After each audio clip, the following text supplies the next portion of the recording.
สบายดีทุกคนมื้อนี้ก็คือเขามีโอกาสเนาะมาลิ้นน้ำโมเนาะเขาก็เลยนัดกันไปขึ้นประตูไซเนาะก่อนที่โมของเขาจะไปต่างประเทศเนาะไปเฮ็ดเวียกอยู่ต่างประเทศเนาะนี่ก็คือซานที่1เนาะหลังจากที่เขาจ่ายเงินอยู่รูมแล้วก็เขาจะขึ้นมาถึงนี่เนาะหลังจากนี้เขาจะขึ้นไปซานที่2กันเลยทุกคนขณะซานที่1หั่นน่ะเขายังเมื่อยขนาดนี้ถ้าเขาไปฮอดซานที่สูงสุดนี่สิเป็นแนวใด มาหลีไม่ผอมให้มันหูไป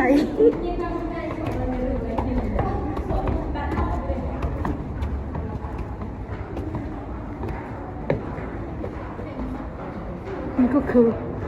ชั้น2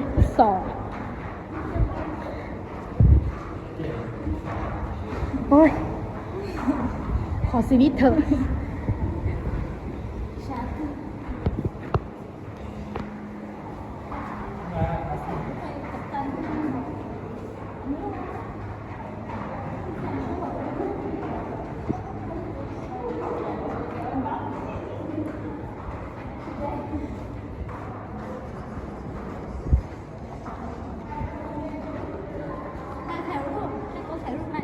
ไม่ใช่ชั้นเหรอ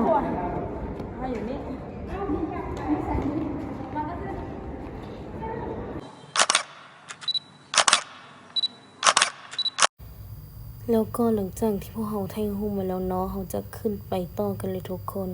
เพื่อไม่ให้เสียเวลาเนาะให้สองคนนี้ขึ้นไปก่อน เพราะว่าเบิ่งทัดทีแล้วรู้สึกว่าน่าจะไหวอยู่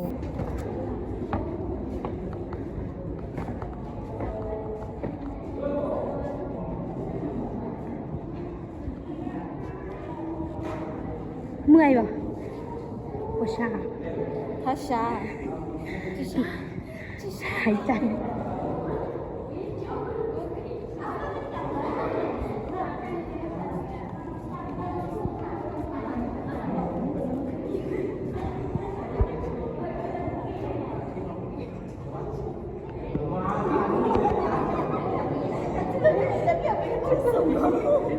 ก็เจอตัวนี้ก็เจอก็อยากจะเลือกเป็นคนที่สุดก็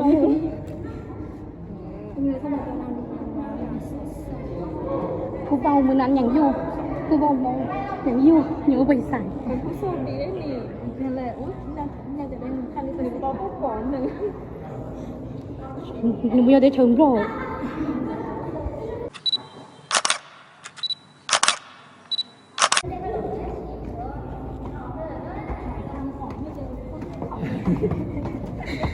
ฉันจะมาคุยกับจอหน่อย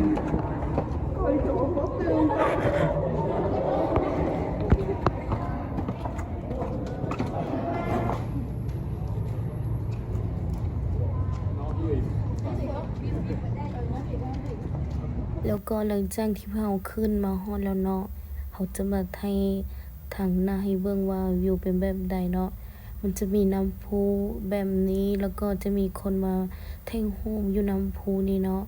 แล้วก็จะมีดอกไม้ต้นไม้ที่เขาจะปลูกเป็นรูปดาวแบบนี้เลยเนาะมันจะวิวจะประมาณนี้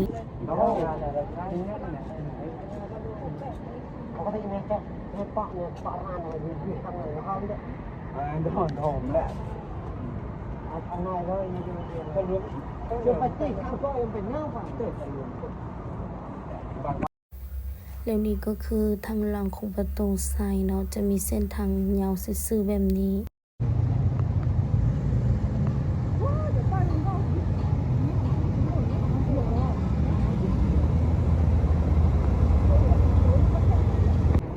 แล้วก็หลังจากที่เรามาขึ้นประตูไซแล้วเนาะ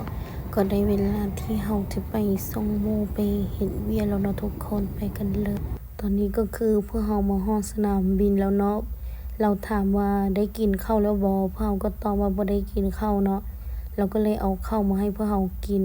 เพราะว่าเราบอกว่านี่ก็คือข้าวครั้งสุดท้ายที่เราจะกินร่วมกันก่อนที่เราจะจากลาเนาะ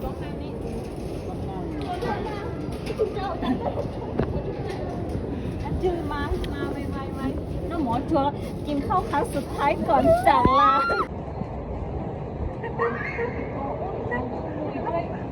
ไม่ใช่หัวต้องไก่ไม่ใช่นะ ไม่ใช่ละ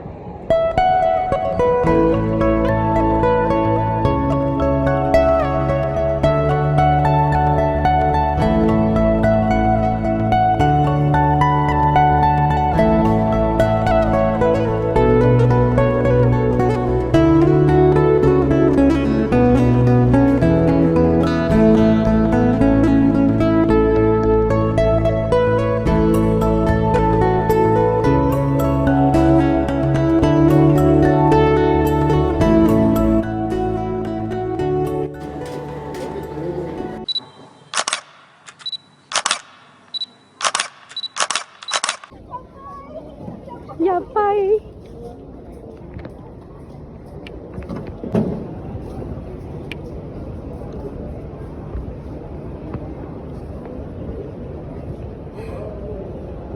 หันมาอีกทีแล้ว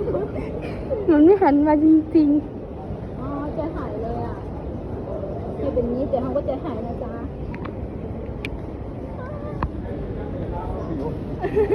ขอโทษ